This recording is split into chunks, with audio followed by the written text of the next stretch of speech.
نبی اکرم صلی اللہ علیہ وسلم نے ایک مرتبہ 3 دفعہ قسم کھائی،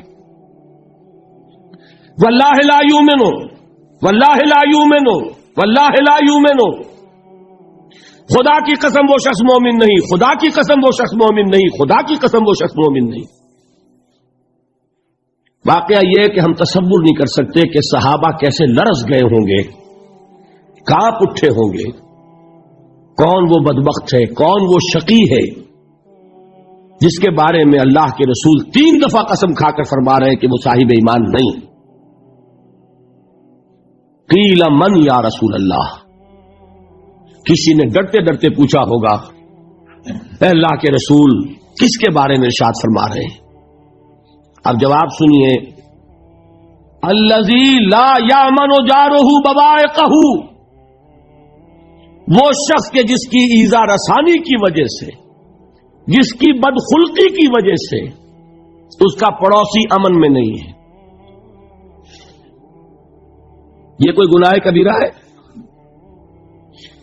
آپ کی فہرست میں تو گناہ ہی نہیں، کبیرہ کیا سوال، صغیرہ بھی نہیں۔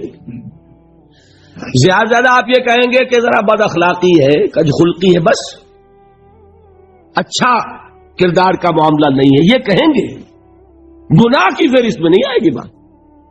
کبیرہ بہت بڑی شے ہے، لیکن اس پر اللہ کے رسول نے 3 دفعہ قسم کھائی، ایمان نہیں ہے، ہرگز نہیں ہے، خدا کی قسم نہیں۔ اب بتائیے ایمان اور عمل علیحدہ ہو جائیں گے کیا؟ یہ ہے مسئلہ جو امام بخاری کے سر پہ ہے۔ اور سنیے، فرمایا حضرت انس ابن مالک نے، یہ روایت جو میں نے آپ کو ابھی سنائی ہے یہ کوئی ایسی ویسی روایت نہیں ہے، متفق علیہ ہے، بخاری اور مسلم دونوں میں موجود، اس سے اونچا درجہ روایت کا ہے ہی نہیں۔ راوی کون؟ ابو ہریرہ رضی اللہ تعالی، ان کی والدہ لے کر حاضر ہو گئی، یہ بچہ حضور آپ کی خدمت میں رہے گا، آپ کی خدمت کرے گا، آپ کے پاس رہے گا، ٹھیک ہے۔ وہ حضور کے خادم خاص ہے، جیسے ذاتی کوئی ہوتا ہے معاملات میں مدد کرنے والا، خدمت کرنے والا، وہ ہے انس ابن مالک۔ چونکہ ان کا تعارف ہو گیا ہے رضی اللہ تعالی عنہ، تو ایک بات پہلے اور سنا دوں، جو بچہ اپنے اس بچپن سے لے کر 9 برس کی عمر تھی جب آئے حضور کے پاس، انتقال کے وقت عمر کتنی ہوگی؟ 19 برس، 10 برس حضور کی خدمت میں رہے۔ پہلے تو حضور کے اخلاق کی جو گواہی وہ دے رہا ہے وہ اس کی زبان سے سنیے کہ میں 10 برس حضور کی خدمت میں رہا، کسی بات پر ڈانٹنا تو کجا، حضور نے کبھی مجھ سے یہ بھی نہیں فرمایا کہ اے انس تم نے وہ کام کیوں نہیں کیا۔ یہ ہے ایک آقا کی حیثیت سے محمد الرسول اللہ صلی اللہ علیہ وسلم کا اخلاق۔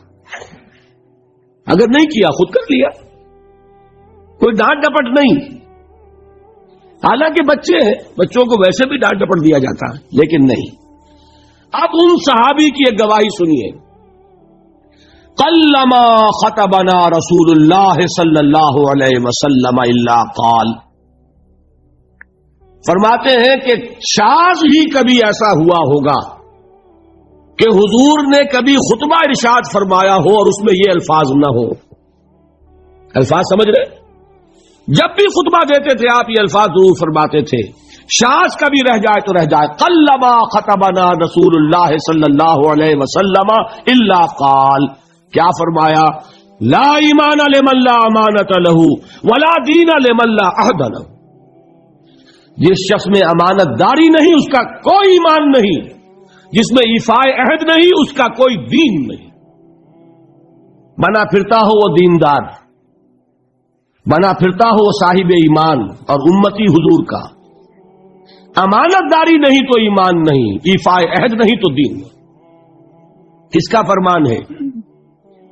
کسی آج کے زمانے کے مفتی کی بات نہ سمجھ لیجیے گا کہ جس کو آسانی سے آپ چاہیں تو رد کر دیں، یہ محمد الرسول اللہ صلی اللہ علیہ وسلم کا فرمان ہے۔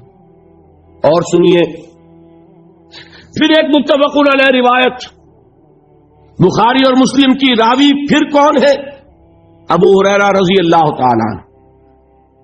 فرماتے حضور نے ارشاد فرمایا لا یزنی الزانی حین یزنی وہو مومن ولا یسرق السارق حین یسرق وہو مومن ولا یشرب الخمر حین یشرب وہو مومن. کوئی زانی حالت ایمان میں زنا نہیں کرتا. کیسے ممکن ہے؟ ایمان ہو اور زنا ہو جائے، پھر وہ ایمان دھیلے کا ہوا؟ کیا قدر و قیمت اس ایمان کی؟ وہ تو اٹھا کر پھینک دینے کی چیز ہے.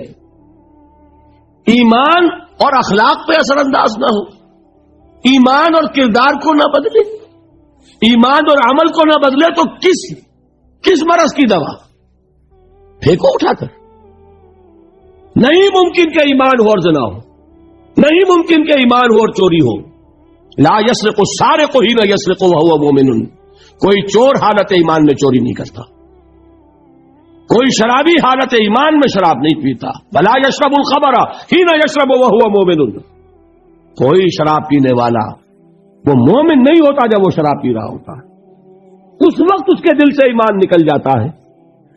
اب دیکھیے یہاں کیا میں نے کل بتایا تھا نا، مغالطے کیا ہو گئے؟ مغالطے یہ ہو گئے کہ اس کو سمجھ لیا قانونی بات، یہ قانونی بات نہیں ہے، وہ قانونی ایمان کی بات نہیں ہو رہی، یہ حقیقی ایمان کی بات ہو رہی. قانونی ایمان کی بات ہو تو یہ کافر ہو گیا. پھر کافر نہیں ہے. قانونی ایمان کا دار و مدار قول پر ہے. یہ وہ حقیقی ایمان ہے، قلبی یقین والا ایمان.